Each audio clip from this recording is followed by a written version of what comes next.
আওয়ামী লীগের সভাপতি শেখ হাসিনার নেতৃত্বাধীন নতুন মন্ত্রিসভার সদস্যদের দায়িত্ব বণ্টন করা হয়েছে। এর মধ্যে নতুন মন্ত্রিসভায় স্থান পাওয়া বিদায়ী মন্ত্রিসভার কয়েকজনকে আগের মন্ত্রণালয়ের দায়িত্বেই রাখা হয়েছে।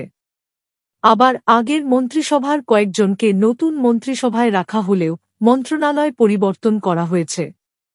এছাড়া নতুন করে স্থান পাওয়া মন্ত্রী প্রতিমন্ত্রীদের বিভিন্ন মন্ত্রণালয় ও বিভাগের দায়িত্ব দেওয়া হয়েছে। আজ বৃহস্পতিবার সন্ধ্যায় বঙ্গভবনে প্রধানমন্ত্রী শেখ হাসিনার নেতৃত্বাধীন নতুন মন্ত্রিসভার শপথ গ্রহণ অনুষ্ঠিত হয়। রাষ্ট্রপতি মো.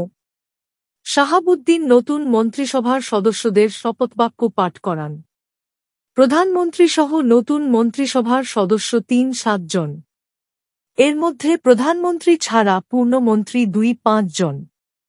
এর মধ্যে ২ জন টেকনোক্র্যাট সদস্য নন। এছাড়া একজন প্রতিমন্ত্রী হচ্ছেন। মন্ত্রিপরিষদ বিভাগ সূত্রে জানা গেছে, পূর্ণ মন্ত্রীদের মধ্যে মোজাম্মেল হককে মুক্তিযুদ্ধ বিষয়ক মন্ত্রণালয়, ওবায়দুল কাদেরকে সড়ক পরিবহন ও সেতু মন্ত্রণালয়, আবুল হাসান মাহমুদ আলীকে অর্থ মন্ত্রণালয়, আনিসুল হককে আইন মন্ত্রণালয়, নুরুল মজিদ মাহমুদ হুমায়ুনকে শিল্প মন্ত্রণালয়, আসাদুজ্জামান খানকে স্বরাষ্ট্র মন্ত্রণালয়, তাজুল ইসলামকে স্থানীয় সরকার মন্ত্রণালয়, মুহাম্মদ ফারুক খানকে বেসামরিক বিমান পরিবহন মন্ত্রণালয়, মোহাম্মদ হাসান মাহমুদকে পররাষ্ট্র মন্ত্রণালয়, দীপু মনিকে সমাজ কল্যাণ মন্ত্রণালয়, সাধন চন্দ্র মজুমদারকে খাদ্য মন্ত্রণালয়, আব্দুস সালামকে পরিকল্পনা মন্ত্রণালয়, ফরিদুল হক খানকে ধর্ম মন্ত্রণালয়, রাম উবাইদুল মোক্তাদির চৌধুরীকে গৃহায়ন ও গণপূর্ত মন্ত্রণালয়, নারায়ণ চন্দ্র চন্দকে ভূমি মন্ত্রণালয়, জাহাঙ্গীর কবির নানককে বস্ত্র ও পাট মন্ত্রণালয়, আব্দুর রহমানকে মৎস্য ও প্রাণী সম্পদ মন্ত্রণালয়,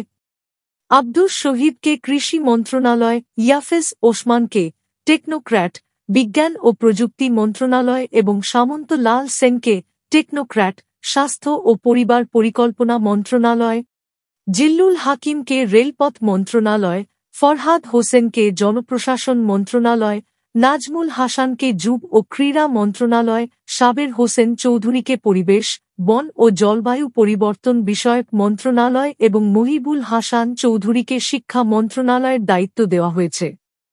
এছাড়া এক প্রতিমন্ত্রীর মধ্যে নসরুল হামিদকে বিদ্যুৎ বিভাগ, খালিদ মাহমুদ চৌধুরীকে নৌপরিবহন মন্ত্রণালয়, জুনাইদ আহমেদকে ডাক, টেলি যোগাযোগ ও তথ্যপ্রযুক্তি মন্ত্রণালয়, জাহিদ ফারুককে পানি সম্পদ মন্ত্রণালয়, সিমিন হোসেন রিমিকে মহিলা ও শিশু বিষয়ক মন্ত্রণালয়, কুজেন্দ্র লাল ত্রিপুরাকে পার্বত্য চট্টগ্রাম বিষয়ক মন্ত্রণালয়, মহিবুর রহমানকে দুর্যোগ ব্যবস্থাপনা ও ত্রাণ মন্ত্রণালয়, মোহাম্মদ আলী আরাফাতকে তথ্য ও সম্প্রচার মন্ত্রণালয়, শফিকুর রহমান চৌধুরীকে প্রবাসী কল্যাণ ও বৈদেশিক কর্মসংস্থান মন্ত্রণালয়, রুমানা আলীকে প্রাথমিক ও গণশিক্ষা মন্ত্রণালয় এবং আহসানুল ইসলামকে বাণিজ্য মন্ত্রণালয়ের প্রতিমন্ত্রীর দায়িত্ব দেওয়া হয়েছে।